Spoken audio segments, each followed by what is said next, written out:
Dimitri Pavlenko. Votre matinale info sur Europe 1. Bonjour Mathieu. Bonjour. Alors on parlait de la canicule à l'instant. Justement, ça chauffe aussi dans les états-majors des partis politiques à quelques jours maintenant du second tour des législatives. Vous dénoncez ce matin le 2 poids 2 mesures du Front républicain. Oui, revenons sur la rhétorique des dernières semaines. La Macronie nous mettait en garde. Elle se présentait comme le seul choix raisonnable contre les extrêmes. L'usage du pluriel envoyait un message clair. Entre le RN de Marine Le Pen et la France insoumise de Jean-Luc Mélenchon, il faudrait placer un marqueur d'équivalence. Pour des raisons différentes mais d'égale valeur, il serait à exclure de ce que l'on nomme pompeusement le périmètre républicain. Dès lors, si les circonstances obligeaient la Macronie à choisir entre l'un et l'autre, elle s'y refuserait. C'était clair, entre les extrêmes, elle ne choisirait pas. C'était vrai jusqu'à hier. Rappelons les événements. Fidèle à la doctrine macronienne, Elisabeth Borne a d'abord expliqué le soir des législatives qu'elle refusait les extrêmes. Il fallait désormais voter au cas par cas. Quelques autres figures de la majorité, comme Jean-Michel Blanquer, ont dit la même chose. C'était sans compter sur tous les macronistes conditionnés par des années d'anti-lepénisme primaire, pour qui le simple nom de la famille maudite, qu'il soit porté par le grand-père, la fille ou la petite-fille, suscite la même réaction pavlovienne. Il faut à jamais les bannir, ne jamais voir ce qu'ils ont à dire, car en dernière instance, ils seraient possédés par la bête. À la thèse de l'équivalence des extrêmes, ils ne croyaient plus. Alors ils se sont fait entendre pour que nous sachions tous qu'ils n'avaient jamais été tentés par le diable et que leur âme n'était pas sale. Pas un vote pour Marine Le Pen, tel est leur cri de guerre. Citons-en quelques-uns. Cédric O, ancien secrétaire d'État d'abord. Je cite, entre des populistes racistes et des populistes, on vote pour ces derniers, même en se pinçant le nez. Pape Ndiaye maintenant. Quelle que soit la configuration, aucune voix ne doit aller au Rassemblement national. Le combat contre l'extrême droite n'est pas un principe à géométrie variable.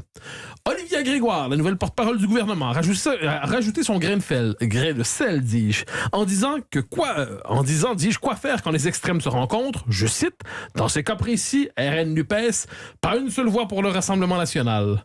Et finalement, Elisabeth Borne en personne a voulu clore le dossier. Face à l'extrême droite, nous soutiendrons toujours les candidats qui respectent les valeurs républicaines. Notre ligne, ne jamais donner une voix à l'extrême droite. Fin de la citation. Il est amusant de noter qu'Elisabeth Borne a envoyé ce tweet à Fabien Roussel, chef d'un parti dont l'histoire n'est pourtant pas virginale et qui ne s'est jamais vraiment excusé d'avoir accompagné pendant plusieurs décennies des régimes criminels. À Fabien Roussel, elle a pourtant accordé un certificat d'authenticité républicaine. On m'expliquera un jour selon quels critères on les décerne. Mais pourquoi le Front républicain, Mathieu? Pourquoi devrait-il s'appliquer aussi aux candidats de la NUPES, selon vous? Ah, mais je me permets de vous reprendre. Je ne suis ni en principe ni en pratique partisan de cette forme de bannissement civique et d'ostracisme politique à l'endroit d'un parti qui rassemble des millions d'électeurs. Dans mon esprit, cette méthode est profondément antidémocratique et permet surtout à une élite installée d'empêcher l'émergence d'une contre-élite en la diabolisant et en l'enfermant dans la fonction tribunicienne. Je serais heureux d'ailleurs qu'on m'explique enfin la différence entre les partis républicains et les partis anti-républicains et qu'on me présente les membres de cette nouvelle congrégation pour la doctrine de la foi qui sait fouiller le fond des âmes des uns et des autres. Mais imaginons qu'il faille néanmoins appliquer cette méthode. La NUPES est aujourd'hui un parti indigéniste, décolonial, racialiste, dont le chef Jean-Luc Mélenchon accuse la police de tuer, la loi sur le séparatisme d'être islamophobe, et qui a prétendu que l'attentat terroriste de Mohamed Merah était une machination du système pour persécuter les musulmans. On trouve dans cette coalition Daniel Obono, Émeric Caron, Sandrine Rousseau, Alexis Corbière, Rachel Garrido et d'autres semblables personnages qui font davantage penser au prochain gardien de la Révolution qu'à d'honorables députés de la nation.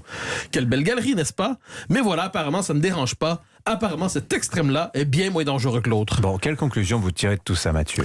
Je me demande qui croit encore à cette liturgie usée. Je constate néanmoins qu'elle est encore efficace et permettra aux installés du régime de se faire des mamours républicains en se racontant des histoires sur la bête immonde qui rôderait dans la France périphérique.